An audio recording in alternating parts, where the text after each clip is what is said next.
J'ai choisi de faire le parcours master en Chine. Je suis parti en 2010 en Chine pour étudier et en même temps travailler. Donc j'ai monté un portfolio, un site internet et un portfolio, donc tous mes projets étaient en ligne. J'avais jamais pensé aller aux États-Unis, je pensais rester des années encore en Chine, mais il s'est trouvé que j'ai eu des bonnes offres dans des très bonnes agences aux États-Unis.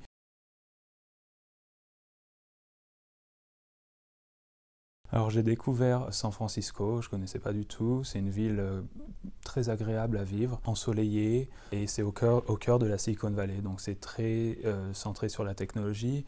Il y a énormément d'opportunités en design, énormément d'opportunités pour les ingénieurs aussi. Dans mon équipe, on est une vingtaine de designers, il y a un Américain, le reste c'est étranger, donc on est 3 Français, il y a beaucoup de Coréens, de Chinois, d'Anglais, vraiment de tous les pays, donc cette diversité est vraiment enrichissante.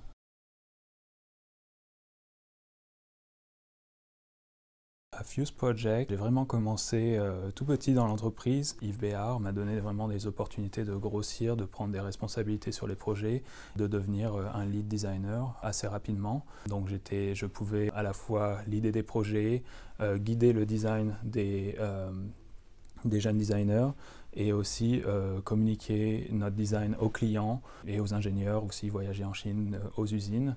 J'ai eu l'opportunité de travailler pour des petites startups comme August, où j'ai pu voir vraiment la start-up de grossir de 2 employés à 300 employés, donc c'était une super expérience.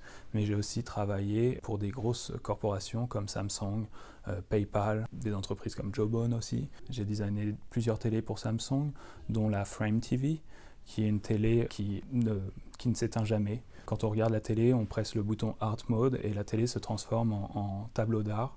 Donc on a développé tous les capteurs pour vraiment que la télé s'intègre sur le mur, comme si c'était pas un écran, comme si c'était une peinture. Après 5 ans à Fuse Project, j'avais vraiment fait le tour des projets, c'était toujours super intéressant, il y avait toujours une énorme cadence de travail, mais pour moi il était temps de vraiment me focaliser sur une marque en particulier, là où à Fuse Project je travaillais constamment pour 5 ou 6 clients avec différentes marques et différents produits. Je voulais vraiment me focaliser sur une marque et j'ai eu cette opportunité de travailler chez Google. Je lead des projets design aussi. Il faut savoir que Google investit dans le hardware, donc les projets physiques, dans l'intelligence artificielle et dans le cloud. Il faut que ces 3 pôles travaillent ensemble pour pouvoir fonctionner. Donc l'intelligence artificielle, c'est le futur de l'informatique. Le cloud permet de répandre et de collecter des datas. Et le hardware, donc les produits physiques, permettent à des millions d'utilisateurs d'utiliser les services Google.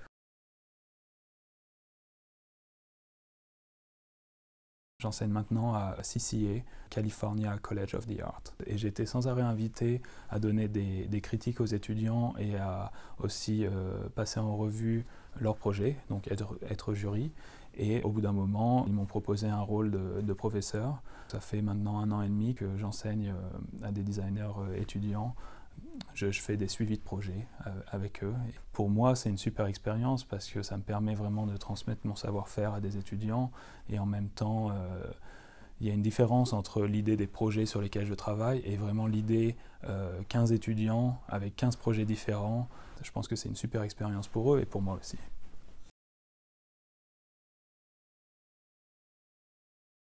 Depuis que j'ai déménagé à San Francisco, tous mes projets de mon entreprise, de mon métier principal est lié à la technologie et j'essaie vraiment d'avoir des projets à côté qui sont moins liés, plus terre à terre et moins technologiques. Par exemple, je travaille sur une gamme de bijoux actuellement, je travaille sur des flacons de savon écologiques.